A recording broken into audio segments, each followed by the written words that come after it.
It is time for the Dark Kingdom to rise!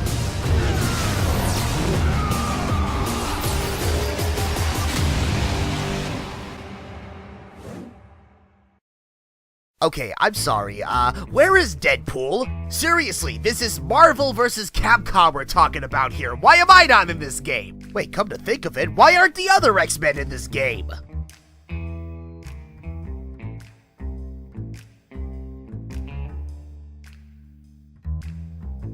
Oh. Well, this is officially the worst game ever made. Alright, welcome back to Deadpool, ladies and gentlemen. Good news, everyone! We're about to finish the prison level by taking out Mr. Sinister and saving Rogue. Hooray! Anyway, BJ, you were saying something about these, Infinity Stones? Anyway, yeah, so I found this helpful chart, as it's called in the title, for about the Infinity Stones in the Marvel movie universe. Like, it showed what movies they showed up in, what they were referred to as, and then who currently has them now. So, like the Space Stone, which is the blue one, yeah, that showed up in Thor. That was in Captain America. And that was in the Avengers, and that was the cube known as the Tesseract. And apparently, currently it's currently in Asgard in the possession of Heimdall. Mm-hmm. I didn't realize it was given to Heimdall, but okay. The Mind Stone, which is the yellow one, that showed up in the Avengers, which I wasn't aware of. Also in Winter Soldier, Age of Ultron, and in Civil War, it was called the Chitauri Scepter, and that's what was currently used to give life to Vision. Mm-hmm. Which makes me kind of worried about Vision in Infinity Wars, because no doubt there's going to be a point where somehow Thanos is going to get all of them, which makes me worry about what's going to happen to Vision.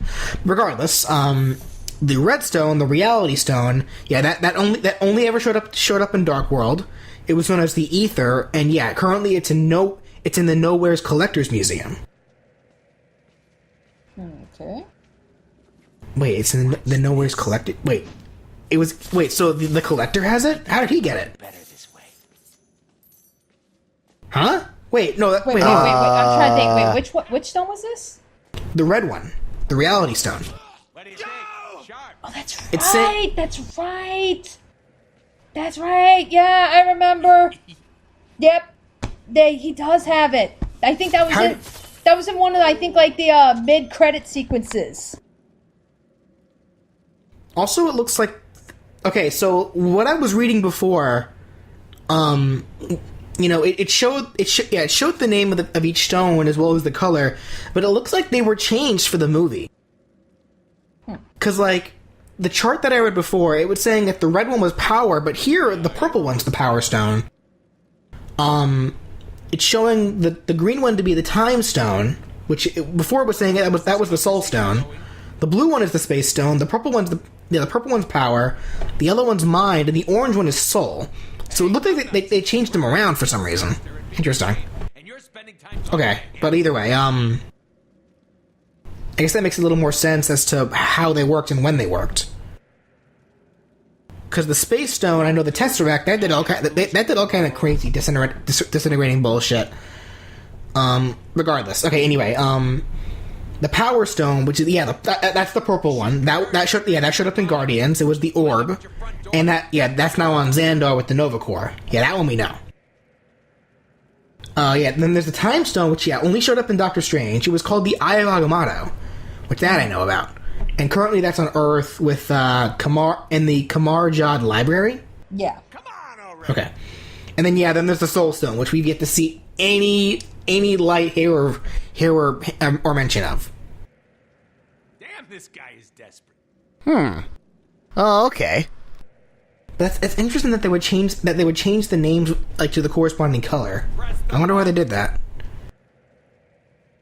Huh. Oh well. I mean, I guess that makes sense now when you say how the green one, Doctor Strange, you do some kind of time bullshit. Yeah. And I'm sitting here like, why would the Soul Stone do what the Time Stone should be doing? But no, they changed the Soul Stone's color to the Time one. Damn, I think he is coming over. Or I'm sorry, they changed the Time Stone's color to what the Soul Stone's was. So that's interesting. Huh. And you said this time stone was only shown like in Doctor Strange? According to Danny, yeah. And Yep. according to this as well, yeah. Doctor Strange right now is the only time we've seen it. Oh. Well, rest in fucking Alright. pieces. The little bitch this time, didn't we? What? Rest in fucking pieces, Sinister clone. Yeah. Because Yeah, it's like it should have been a bit obvious considering that. Okay, it would not be okay.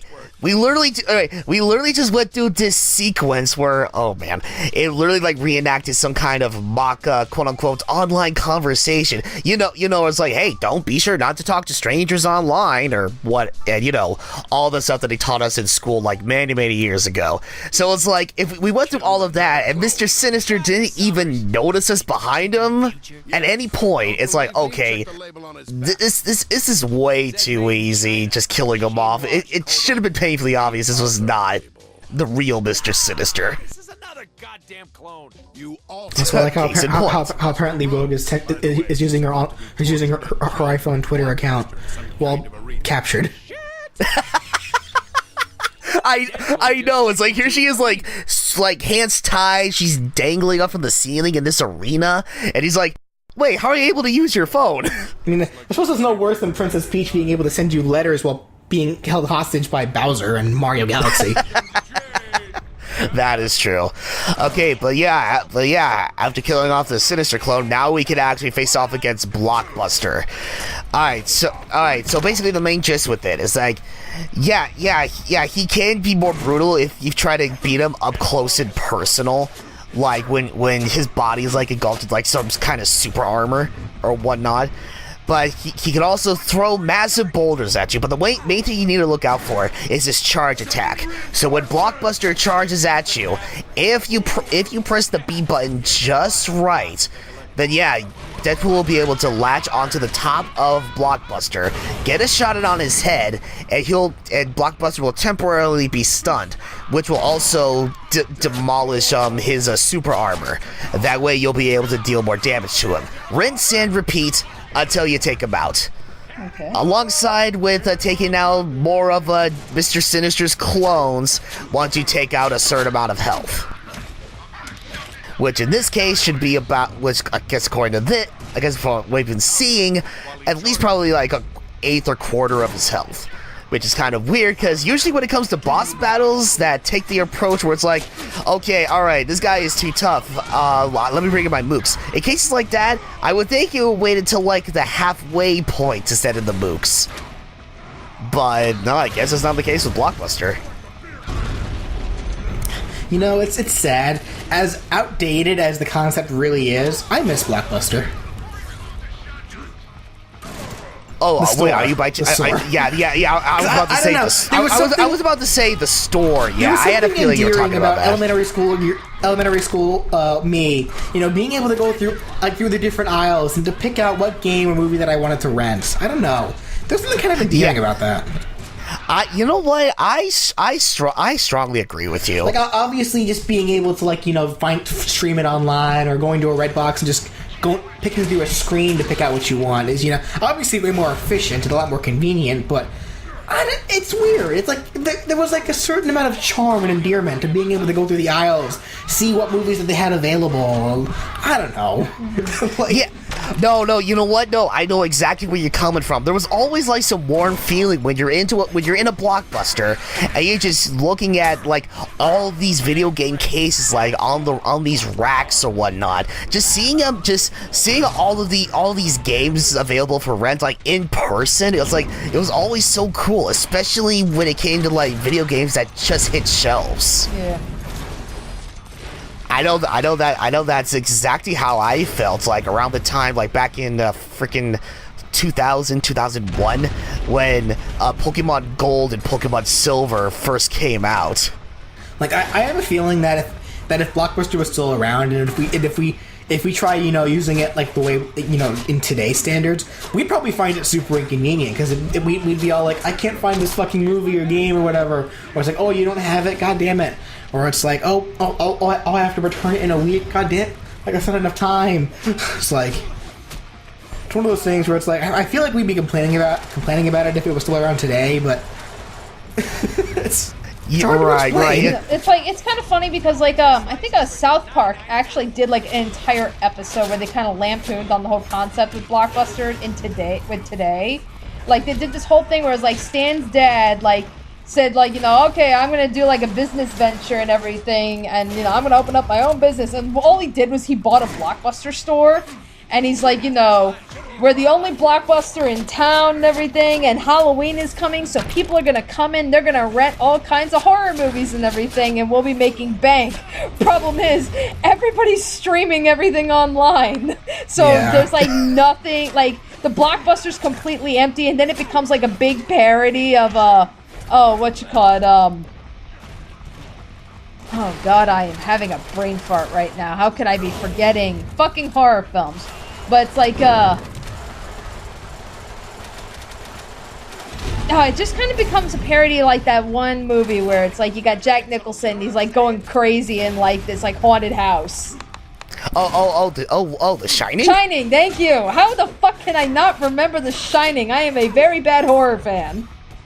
Don't. But yeah, it becomes a massive parody of The Shining. Because it's like, he thinks like he's seeing and hearing like, that like like the voices and everything. Then they're saying, everybody is streaming online, and Stan's saying, Blockbuster is for old people. Oh my god. So he's like, you gotta kill Stan. Meanwhile, you got Stan, Kyle, Cartman, and Kenny. They're all trying to go to like, a school dance, and they're dressed up as the Avengers. He needs to absorb our healing factor through. Oh my god. Rogue, there's no time to explain. But we gotta suck face like there's no tomorrow. Oh, I'll be gentle, darling. Hey! Damn! Is that even legal? Rogue! Is this even legal? Too much of Like, how old is she? She's an adult. I don't. Yeah, so it's like, what kind of question is that? But because she absorbed some of Deadpool's healing factor through skin-on-skin contact, now we have a Deadpool Rogue, or Roguepool. Yeah, because Deadpool's logic there was that Rogue was very badly injured, so he allowed skin contact with her so that way she would get his healing factor and be able to heal really fast. Problem is that Rogue doesn't just absorb powers; she also absorbs memories and personalities. So that's why we're playing as Rogue. Like it's technically because she's turned into she's channeling Deadpool. She turned into a lunatic, effectively. Yeah. Yeah. This is also kind of a subtle reference to Lady Deadpool, which is an alternate universe version of Deadpool, which is effectively just Deadpool as a girl. Okay.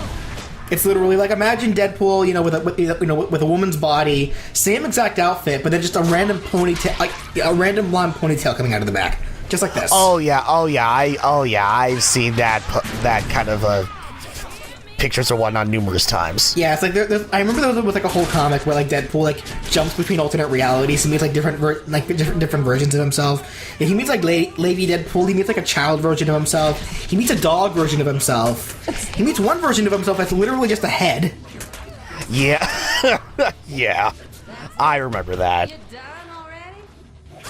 But it's like in regards to this section here when you're playing as Roguepool. Now the combat in general with Roguepool can be fun at times, but the only downside with playing as a Roguepool in regards to your combat, unlike Deadpool himself, for some reason she doesn't know how to counter.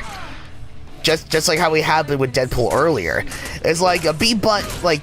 Usually you would counter attacks from opponents with the B button, but this time around it's like, no, the B button was reserved for another attack option. So it makes combat a little bit frustrating with Roguepool sometimes. Don't worry, Rogue. We'll save you.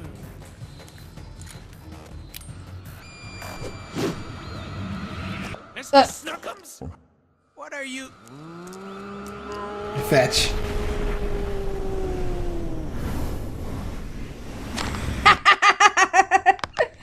Okay, okay, phew, thank God. Okay, thank you for letting us know, High Moon.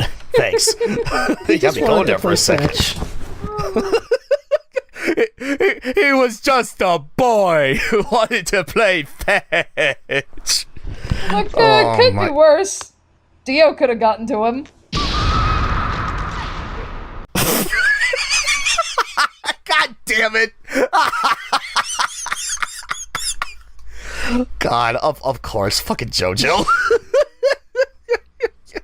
Okay, well, we're finally finished with the prison level, and we saved Rogue? Alright then. So yeah, join us next time as we press on while being a little bit, dismembered, as it were, if that's what you want to call it. We will see you guys next time.